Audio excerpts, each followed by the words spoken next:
Many years ago, when I was still relatively new to acting, I was going on one of my first movie auditions. And I remember when I got there, there was somebody checking people in at the front desk. And she asked me who I was auditioning for, and I told her the character. And then she asked me, "Do you have the sides?"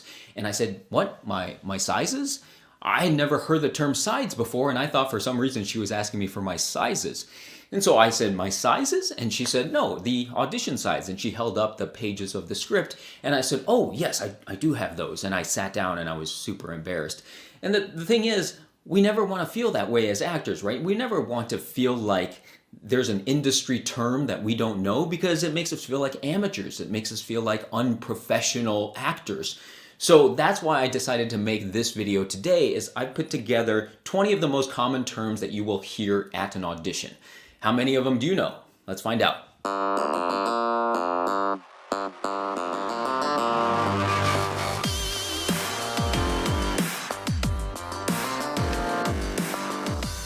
What's up, my fellow actors? Welcome to the Acting Career Center, here to help you learn the skills you need to break into the film and television industry. My name is Kurt Yu. Thank you so much for joining me here today. If this is your first time here, make sure to subscribe to this channel to get more videos on acting, auditioning, and career advice every single week. Now, today's video is about audition terminology, specifically 20 of the most common terms that you will hear at an audition. You definitely want to know all of these terms before you go to your next audition, so that you look like a professional actor and not an amateur. So let's get right to the 20 terms. The first term is your headshot and resume. This one's pretty straightforward, but I do want to make a couple things clear. One, your headshot should be a professional headshot taken by a professional headshot photographer. Your name should be printed somewhere in the front, and then on the back should be your resume. This can be printed on the back, stapled to the back, or attached with double-sided tape. However you put it on there, your resume should be on the back of your headshot. Now, one more thing I want to point out is that your headshot should be printed on 8x10 photo paper. This is different from normal printer paper, which is 8.5 by 11. You can see that when I put them side by side, the headshot paper is smaller. It's 8x10. This is industry standard. So make sure your headshot is printed on 8x10 paper, and make sure it's photo paper. This is thicker paper. It's not flimsy like normal computer paper either. The next term is a breakdown. Now, a breakdown can refer to either a project breakdown or a character breakdown. A project breakdown is a bunch of information associated with a project for casting purposes. So usually that includes the name of the project, the writer, the director, the producers, where the project is shooting, when the project is shooting, the rate of pay of the project, the union status. All of this type of information is included in a project breakdown. Now, a character breakdown is more or less a description of the character. This is the type of information that you will get along with your audition. So the name of the character, the age range, the ethnicity, and a short description of the character that's included in the story. Next, we have sides. Now, we just talked about sides in the intro to this video. A lot of people, when they look at something like this, they will call this an audition script, and that's not the correct term. The correct industry term is audition sides. The term sides simply refers to pages of a script, sections of a full script. So a full script for a television show or a movie can be 30 pages, 50 pages, 100 pages, whatever it is. Sides refers to pages that have been taken out of the full script for either audition purposes or shooting on set. So, for instance, if somebody at an audition says, "Here are the sides for Sarah," they're saying, here are the pages of the script associated with Sarah's character for audition purposes. Now, you will also hear the term sides on set. So anytime you go on set for a movie or television show, often at the beginning of the day, they'll hand you the sides for the day. The sides for the day are simply the pages of the script that they will be shooting on set that day. The next term is copy. Now, copy is typically used in the commercial world. The commercial world doesn't use the term sides. Copy refers to the lines that are said in a commercial. So if someone says, "Here is the copy for your character," those are the lines that your character says in the commercial.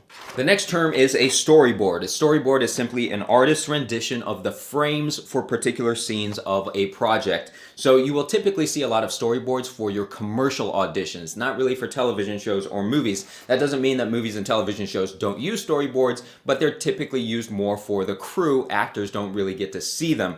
But for commercials, actors see a lot of storyboards, especially during our auditions. You will usually get the commercial copy as well as a storyboard whenever you get an audition for a commercial. Union status can refer to either a project or a performer. So a project is either a union project or a non-union project, or the performer is either a union member or a non-union member.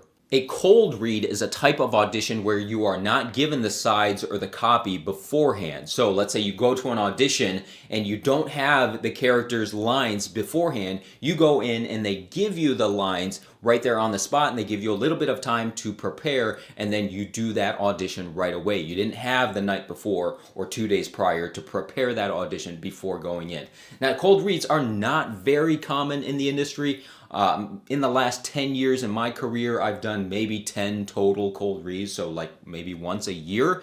But here's a situation where it typically happens. So let's say I had an audition and I did get the sides beforehand and I had a day or two to prepare for that audition. Then I go in and I read for that character. After I finish my audition, the casting director might say, you know what, I actually would like to have you read for this other character as well. So they would give me the sides then and there, and then give me a little bit of time to prepare, and then I would do that audition right there on the spot. That would be a typical cold read situation. The SLATE is the part of your audition where you look directly into the camera lens and you say your name and your height. A SLATE is used both in the commercial world and in the film and television world. It is not part of your scene, but it is part of your audition. Now, sometimes they will ask you to say more information, like the name of your agent or the city that you live in, but I would say 80% of the time they simply ask you to say your name and your height directly into the camera lens. The next term is off-book. Off-book simply refers to whether or not you have your lines memorized. So if someone asks you, are you off-book? They're asking you, do you have your lines memorized? At an audition, if they tell you you need to be off-book for this particular audition, they're saying you need to have all of your lines memorized for that audition. A mark is a specific spot on the floor that they want you to stand. It's used in auditions and it's used on set. There will be an actual mark on the floor using tape that's either in a form of an X or a T. So when you go into an audition, if someone tells you, hey, can you please stand on your mark, just look on the floor and look for that X or the T, and that's exactly where they want you to stand. A reader is the person who is saying the opposite lines of a scene during your audition. They are basically your scene partner for your audition. The reader is typically standing right next to the camera,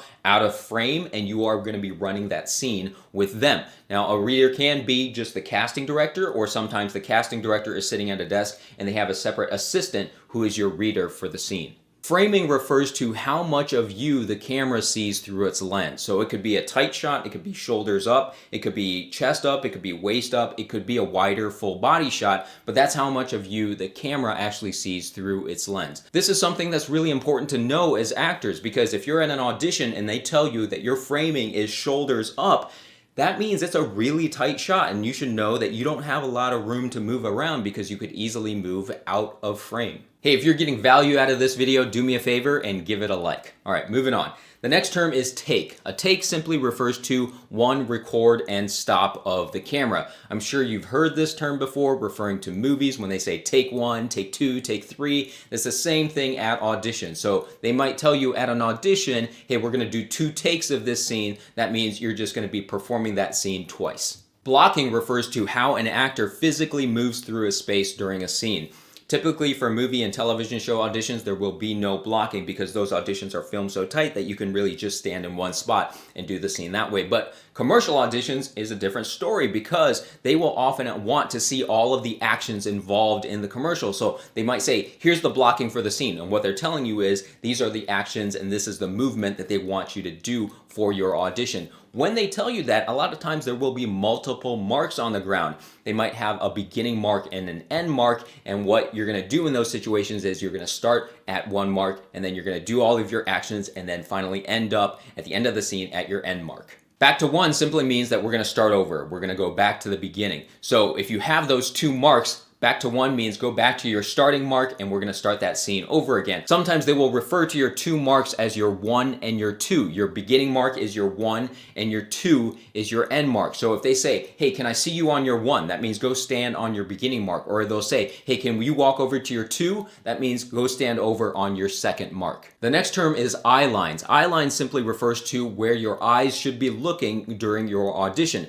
Typically, your eyes are going to be looking at your reader, your scene partner, but sometimes there is something that happens during the scene that will require another eye line. So, for example, let's say there is an explosion that happens during your scene. Where your eyes look for that explosion is your eye line for that. So the casting director might say, hey, let's have your eye line be here for the explosion. All they're telling you is look in that direction for the explosion. Cheating to the camera kind of goes hand in hand with eye lines. Cheating to the camera simply means to angle your face and your body so that the camera sees more of you. Let's use that explosion example one more time. What if during the scene you reacted to the explosion like this? Well, now our face is completely profiled to the camera, and the casting director will probably say, hey, can you react to the explosion but cheat to the camera a little bit more? They simply mean to turn your body and angle your face and your body so that the camera sees more of your reaction. A self-tape is a type of audition where the performer records it on their own and then uploads it to casting. This is different from a typical audition situation where we go in person and audition for the casting director. Now, self-tapes are becoming much more common these days. I typically tape 80% of my film and TV auditions are on tape. So if you're interested in learning about how I self-tape my auditions, I've created a list of self-taping tools on my website. You'll find that list down in the description below. The next term is conflicts. Conflicts can refer to 2 different things: product conflicts and availability conflicts. Product conflicts are used in the commercial world. A typical example of a product conflict is that if you already did a commercial for Burger King that is currently on the air, then you cannot audition for a commercial for McDonald's because those are competing brands, and that is a product conflict. Availability conflicts refer to the performer and whether or not they are available during the shoot dates for the project. So let's say a project shoots between April 1st and May 1st. The producers might ask that performer, hey, do you have any conflicts during this shoot window? And let's say you are a rock star actor and you already booked a commercial somewhere during that time frame, then you might say, hey, I actually have a conflict during these 2 days, but I am available for the rest of the shoot. A callback is a follow-up audition. It's the next round of auditions. Now, not every audition will have a callback. Sometimes a character will be booked off of the initial audition, but others will have a callback and some will have multiple callbacks. Now, anytime you get a callback, it's a good thing because it means you have moved on to the next round and you are that much closer to booking. All right, those were my top 20 terms that you will hear at auditions. Let me know down in the comments if you have any follow-up questions or if there are any audition terms that you have heard that I didn't cover in this video. If you like this content, give it a thumbs up and remember to subscribe to this channel if you haven't already. Also, if you're interested in learning about my audition preparation process that has helped me book over 50 movies and television shows, then I've created a free audition cheat sheet that you can download by going to that link right there. All right, until next time, keep practicing, keep learning, and I hope to see you on set one day.